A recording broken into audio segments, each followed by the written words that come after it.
confusing, all sorts of terms, dealer price, invoice, list price. Here's what's not confusing. New or used car, go to TrueCar.com, more confident car buying experience. So this weekend there was a video out there between Aaron Rodgers, the Green Bay quarterback, and Josh Rosen. Were throwing the football around. They were just talking back and forth. And, there's a lot of questions about Josh Rosen. And, is he a little too cocky and too sure of himself and too political and all this stuff? And my takeaway has been he is Aaron Rodgers. So if you love Aaron Rodgers, then you should like Josh Rosen. Because I've been saying this now, John, I've been saying this for, 6 months to a year, that they even look alike. Josh reminds me of Aaron Rodgers. So if you like Aaron, and then you should like, Josh Rosen. I also think it's kind of the good words, bad words. The words you hear that people think are good words for a quarterback are confident, but that can be arrogant, and cool. That can be aloof, and smarter than you can be condescending, and sure of yourself can be conceited. So the words on the left, we would all want our quarterback to be confident, cool, smarter than you or I, and sure of himself. On the right, that could be arrogant, aloof, condescending, and conceited. And my point is, there's a very fine line between all four of those words. If Josh Rosen is humbled early, gets the right situation, respects the coach, I think he's going to be confident, cool, smart, and sure of himself. If he gets a bad coach that he doesn't respect and he gets clobbered by a bad offensive line and doesn't trust his team, could he become arrogant, aloof, a little condescending, conceited? Perhaps. But I was the other day, I was just laughing about this. I was online looking at something, and it's amazing how often words we use to describe successful people can also be seen as personality disorders. I mean, if you go online and look at personality disorders, they'll tell you hyperfocus, lack empathy, lack social skills, overly detailed. That's a personality disorder. That's also describing Bill Belichick. So, there's fine lines with all this stuff. Now, Doug Gottlieb, who grew up in Southern California, has got some good connections to UCLA. He said Josh Rosen at UCLA is a handful. The idea that he wasn't challenged enough, just say it, okay? He's speaking in code. Just say it. He's a pain in the ass, okay? He's super smart. He's super talented. He wants to play quarterback, and he has the skill set to play quarterback. But it's a lot. Yes, and I think is a fair criticism. I was watching this weekend. I think I said this earlier to Christine. I was watching an HBO special on Gary Shandling, the late great comedian, and even his contemporaries and peers and people, friends and people who loved him were saying at his funeral he was a lot of work. When you were around him, it was daunting, and it was you had to watch things and walk softly and speak softly, and it was a lot of work. And I think with talented people, it is. It doesn't matter if it's Letterman or Shandling or Aaron Rodgers, and it just doesn't matter. I think when you're really, really confident and really, really good, you can be difficult. I think it's called standards and expectations, and Saban's difficult, and Oriema at UConn's difficult, and quarterbacks are difficult, and I've always been like, I get that. So you just have to go into the relationship with Josh Rosen, knowing he's got high standards, he's really good, he's super talented, and he knows it. And if you don't bring your A game, if you're sloppy, lack attention to detail, or don't intellectually bring it, he's going to call you out. And if you can't handle that challenge, then don't draft him. I think Belichick would like him. Belichick's got a high intellectual ceiling. I think Sean Payton would like him. I think, Bruce Arians would like him. If you're a defensive coach, you may find him needy and prickly and difficult. Well, that's more on you than the kid. So I would draft him. I think there's two quarterbacks who are ready to come into this league, and if they get marginal support, they'll win games. Darnold, Rosen. I think Baker Mayfield could win games, but he needs a bunch of help. And Josh Allen and Lamar Jackson, I could draft them later, but I'm not putting them on a field for a year or two. I don't think they're even close to ready right now to win in this league, even with good players. Christine with the news. No. Turn on the news. This is the Herd Line News. Tax and Lynch has reportedly hired Tom Brady's trainer, Alex Guerrero, to work with him during the offseason, and he apparently knows that he is at a crossroads in his career and is preparing for battle. Yes, he is. So he went to Alex Guerrero for this. How do you feel about that? Doesn't surprise me. I mean, why? Well, I mean, Paxton Lynch, you know, remember, he got drafted around the Carson Wentz, Jared Goff, Paxton Lynch. Well, those guys are flourishing, and he can't get on the field for a team that's desperate for a quarterback. So I think he's basically saying, like, this is it. I mean, if Paxton Lynch comes out of camp as a third quarterback, his career's over. Like, I mean, if he can't get on the field in Denver right now with their quarterback, he can't beat out Trevor Siemian, it's over. What does this say about Alex Guerrero? Well, I think what it says is players around the league like him and buy into it. I mean, listen, sports is a lot of following and copying, especially football. Mm-hmm. Tom uses him. Tom appears ageless. Why not? I mean, listen. It's like in Hollywood. Like if whoever's the most famous popular actor, Hanks is 60, looks good, feels good, and somebody came out and said, you know, Hanks has this guru he uses. Guess what? That's good for business. That's why doesn't it seem like one person's getting all the jobs? Like, for example, like Michael Strahan, which he's great too, but Michael Strahan's on everything, everywhere. Like once a person's hot, like you just do the same thing. And also people are followers. In our business, in any business, if somebody's successful... Or Ryan Seacrest. They either copy it or they find somebody just like it. Exactly. It's a copycat world. Yeah. Right. Okay. Did anybody play any April Fool's jokes on you yesterday? You know, my wife's gone, and so it was me and the animals. So if anybody was going to play a trick, it was me on the animals. Did you? No, I did not. Mean. Yeah, no, I didn't. I didn't either. But a couple of athletes did, and they were pretty good. Von Miller announced on his Instagram page yesterday that he had been traded to the Browns. It said, "It's been real, Denver. The Mile High City and the Broncos will always have my heart. Super Bowl 50 champs. They can never take that away from us. Cleveland Browns and Juice Landry, what's good?" Making it sound like he had been traded. Did they have a breaking news bar under his... No. So hold on. That's what his Instagram was. Oh, God. He posted breaking news. That would freak Denver people out. Okay, and I'm glad you said that because it did. Some of the comments were, "I'm heartbroken. I've never been so sad in my life. This is the worst idea ever. No, my heart seriously hurts. I'm about drop dead in this chair. Don't you ever leave us." So he had people really, really, really concerned. But then obviously he said that it was a joke. And the Broncos had to tweet something out to make sure that everyone understood that this was just an April Fool's I'm sure they loved joke. that. Yeah, I wonder if he got permission from the team before he sent that one out. And finally, remember, I think this was last week, I did a story about Anthony Davis and his unibrow. Or maybe you weren't here. I was. Was it you? Yeah. So he was taking a poll on whether or not he should shave the unibrow and get rid of the trademark. At the time, it was kind of an odd story, but now it all makes sense because yesterday he put out this video. It's your boy AD here. About to make a drastic change in my life. Want you guys to be a part of it. You guys might know what this is, but if not, you definitely know what this is. A little bit of this. Put this. All right. I think make sure it's on there good. And here we go.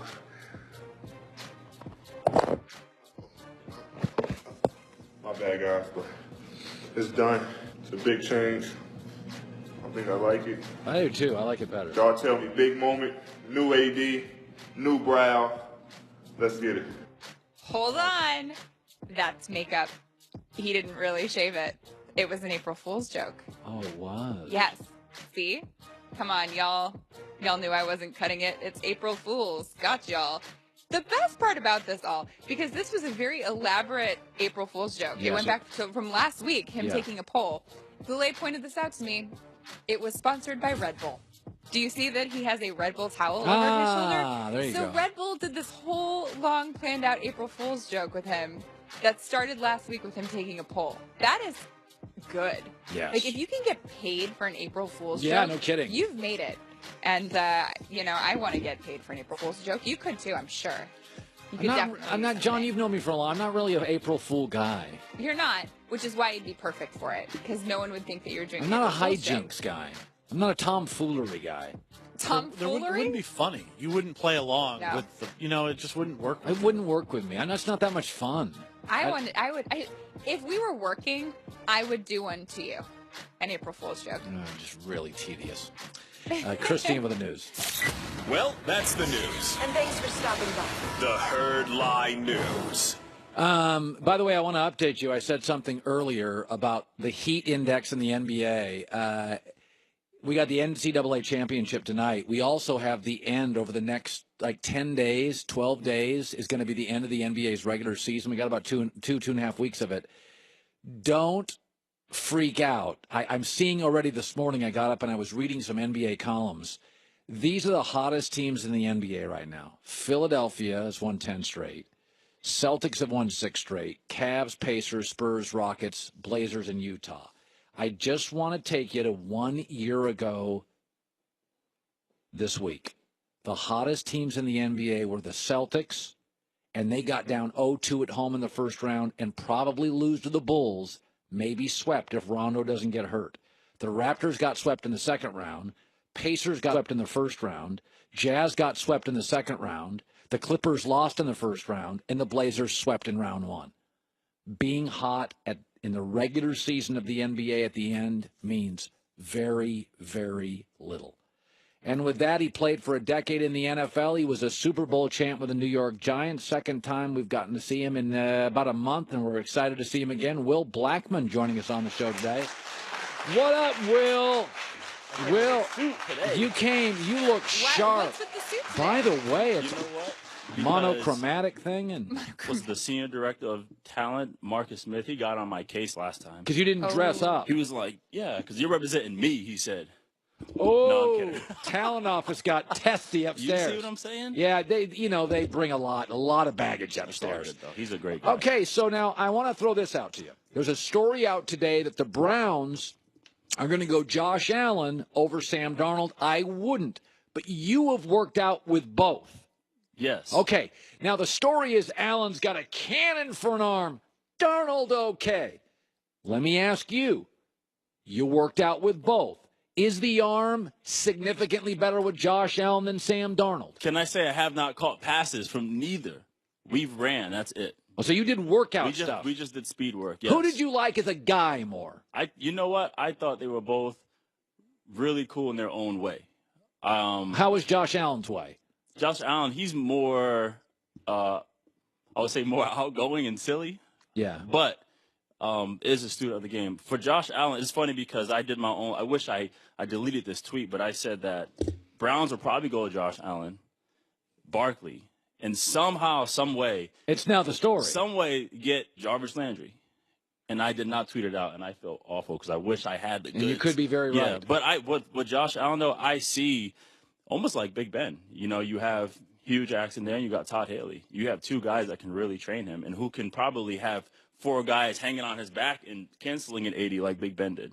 You know, really create plays, off schedule. Sam Darnold to you was a little less silly, little more business. But yeah, which I do like. He was very, very more business like. Does have a sense of humor. I'm not going to take that away from him. He is funny and does have a sense of humor.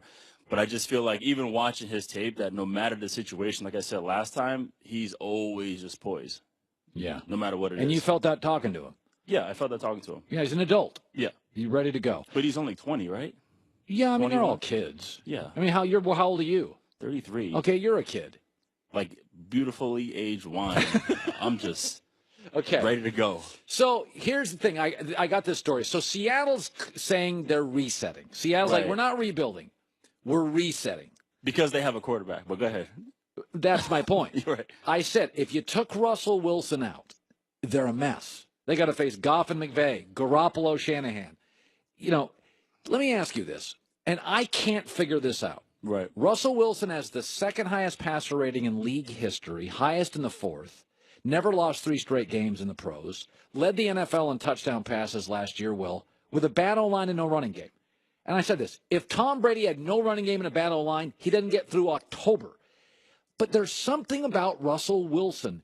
The organizations never really embraced him like they embraced Bennett and Cam Chancellor and Earl Thomas and Richard Sherman. Within the league, he's apolitical, maybe a little religious. Some players have said, Russell's a little, it's a little phony. I don't know about how do players see him. I love the guy, but I've heard pushback from players. How is he seen as a player? How do you see Russell Wilson? Russell, he's just very, very positive. He's always positive. Optimistic. Yeah, and just positive despite the situation. I mean, I think, was it last season, 2 years ago, where he had an MCL? I mean, he really tore his knee pretty bad and just never complained about it. So the one thing is that Russell just doesn't complain. He's always positive. And people are like, well, there has to be something else. However, you see, all the other old pros in defense who are very loud, very, outspoken. Yes, he's not. No. He's apolitical. Right. I felt in his own locker room that there was a pushback on him. Remember the ESPN article, like 20 pages, several people taking shots on him, and I'm like, does everybody in Seattle get that Pete Carroll, before Russell, was 7-9, 7-9, and had been fired with the Patriots and the Jets? Right. Like, I would argue Pete Carroll now needs Russell Wilson to save his job. And it's been the one guy who's never truly put his arm around, hugged, loved. He was more of a defensive guy. What's funny is, Russell was included in between, I think, 2010 and 2014, whatever it was, they made over 300 transactions in trying to get this team right. I mean, but he did bring along John Snyder, who's, part of the whole Ron Wolf tree, right. To help build this team. So they did have a solid team in that regards. But, they were solid. Solid. Russell took them to Super Bowls. He did, because I remember when I was on the Giants and I had a bad knee. When we went down there we went up to play Seattle, and I was just like, I already crossed it off. Like, we're going to win this game. Before Russell. Before Russell. No, they didn't have a quarterback. They had Charlie Whitehurst. They traded picks for Charlie Whitehurst. So that's my thing is, I'm a kid that grew up in Seattle. We have been really good in my life twice. When we had Dave Craig, who nobody loved, and we have Russell Wilson. And it's like people, the only time Seattle's been good. I'm still trying to find a Chuck Noll hat. I saw one of those, and I need to get it. Why? Because it's cool. Where did that come from? You took it way back, so I took it way back. Okay, you took it way back. Okay. That's fine. Okay, so the other story is Marquette King has been cut by the Raiders. He's big on social media, and he's very, very popular among the media. But Jack Del Rio didn't like him. He called his own fake punt. He was penalized multiple times. They call him a flamboyant social media guy. Right. What did you make of Gruden saying, I'm done with this guy? Did he say that? Well, they cut him. Right. And he by the way, came off his best year, and Gruden's like, you're done. Well, it's like anything. When you get a new head coach and a new GM, you want your guys. If you did not draft this person, then you have no ties to him. So you find anything. And maybe that's enough for him to justify, like, hey, I'm not really here for the big personality. Just come here and, be Shane Leckler. Just kick the ball, break records, and just chill. Who drafted you? Ted Thompson. Did you feel he was more loyal to you because he drafted you? Ted Thompson gave me tons of chances because, when I first stepped on the scene, he wanted me to be the nickel with Charles Woodson and Al Harris, and I broke my foot day one. Broke my foot again, then broke my rib. And he held on to me, and he was like, you know what? I trust you. You're going to take care of yourself. And eventually, I succeeded in the return game, and he held on to me as long as he could. Where did you go where you felt they moved on? I felt like the last team I was with. Actually, no. I went to Jacksonville. They didn't love Will Blackman. I know Caldwell did not want to sign me, but Gus Bradley said, we'll sign him because he's a pro. And at this time, they were rebuilding. And so I was kind of the veteran Band-Aid to, okay, I can play nickel. But Band-Aids get pulled off. Band-Aids can fall off when it gets wet, too. Yeah. Even if you get the adhesive kind. I've heard this before, that nobody loves you. They always said this about Ken Griffey when he went to the Reds. And they're like, nobody loves you like your first team. Right. And so once you go to the second and third team, be very careful, because it's almost like, your first girlfriend, your first car, your first job. There's a special place in your first team was the Packers. Right. You probably feel differently about them and they you than anybody else in your career. Is that fair? That's fair. Like I said, I mentioned what the Giants were done decent to me. to you. They were more than decent for me. And then even when I went to the Redskins, Scott McLuhan, he knew me from Green Bay and he knew me from Seattle. So he brought me in. He was like, you know what? Just what you offer to this team, just as a pro and as a player, no matter what, you're going to be here. Then he's gone. Yeah, that worked. And I was gone. Okay, and finally, so Gronk, the story is out now. Gronk has leaked the story. I'll play for New England, but Belichick doesn't work for me. It is amazing to me. I thought the Malcolm Butler Super Bowl thing would die. I thought the story would just die. We're 2 months out of the Super Bowl. It's still a story. The Malcolm Butler thing. Gronk not happy. Brady apparently not happy. We've seen multiple stories in a week. Right. Are you surprised that 2 months after the Super Bowl, that Malcolm Butler thing is still ticking off Patriot players? Well, I think he recently just had an interview about Malcolm did. Yeah, that's what I mean. And so he said, I think I would have helped. Yeah, that's why it didn't die down, because people are still talking about it. So, no, it's interesting, you know. I say the one thing I can commend Malcolm about is he did not take himself out of the game. He did not go and sit off in the corner. He actually was encouraged who was in front of him, because he probably obviously wanted to win. So that's an interesting situation, you know. How would you have handled it if a good corner who did have admittedly a bad week of practice and was sick didn't play in the Super Bowl you lost? How would you handle it? You're a Patriot. I don't know what happened within the building that week. You know, despite he had 1 week of practice that wasn't so well. I mean, that's not enough to you. Yeah. Malcolm admitted this weekend, I was sick, I missed a practice, I didn't fly with the team. He admitted that. And then Belichick's like, out. But it didn't sit well with players. But they had 2 weeks to prepare.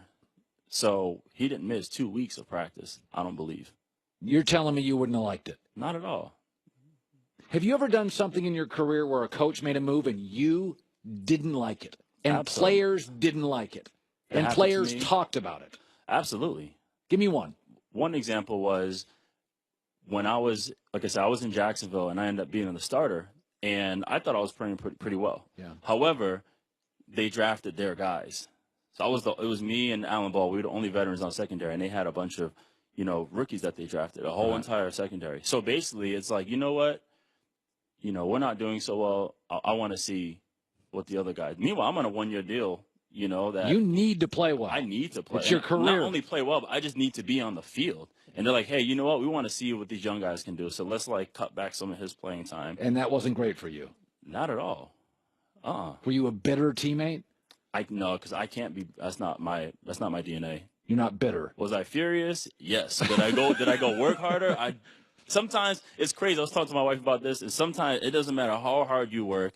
It doesn't matter how positive you are. It doesn't matter how much they love you in the community, the neighborhood, organization. Like, teams will find a way to, pull the rug under. Yeah, I mean, listen, it's at some point athletes need to be reasonably selfish. I've never had a problem with an athlete everybody bangs on Darrelle Revis, who held out, but Darrelle Revis' takeaway was, I'm a little bit of a mercenary. That's who I am. Right. I'm a little bit of a mercenary. I'm good. You owned me for like 4 years. You got that. Now I'll control the situation. I've never had a problem with mobility among players. I respect guys who have control. That's why I have no issues with what LeBron does. I'm the exact same way. Because we never have control. You guys literally think about this. Think about how tough it is to be an athlete. So the harder you work as a college athlete and as a high school player, the crappier team you go through. Right. So, I mean, the reward for Sam Darnoal is welcome to Cleveland, where quarterbacks go to die. So when a player gets out of his first contract, I'm like, oh, by the way, in the NFL, then they can, what do they call that when they franchise tag you? Franchise tag, yeah. So they own you for 4. They can franchise tag you for 2 or 3. By the way, the average career is 6 years. You're 7. Where? And if you're a first-round player, average career is 6 years. Okay. I think you meant just in general. No, it's like 4 in general. It's 2. Is it? It's 2. So, look, if you're an NFL player, you may never get any leverage in your career. You may never. And by the way, ever. You're better off to be a crappy player and released than a good one and franchised. You're better off just being a role player and who the organization respects, and where you can go in and fill and start and help mentor, and because you'll play in 11 years like me, I got respect just because of what I have done. I literally have fought for my position since 2009, where I tore my ACL in my contract year. You've been fighting for a position. Ever since, I tore my ACL in 2009, my contract year, and ever since then, I literally have been either calling teams, harassing teams, fighting for a spot, begging whoever. Like, I'm a survivor. Yeah. Will Blackman, good seeing you, bud. Yeah, man. Michigan Villanova tonight, national title. Some thoughts coming up. Car won't start no matter where it is that you call home. The weather of late has been, especially on the East Coast, rough, perplexing, atrocious at times, nor'easters. nonstop rain on the West Coast, everything else in between. With the weather being like that, Advance Auto Parts offers now low price and a variety of valuable services to the consumer at no charge. Free battery, starter, alternator testing, and even new battery installation, free with purchase. Plus Speed Perk members earn up to $20 in rewards. There's 6,000 locations in North America. Don't miss out. Visit an Advance Auto Parts or participating CarQuest Auto Parts store by you today.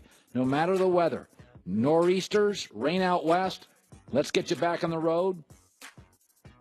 Services available on most vehicles at most locations. Advance Auto Parts.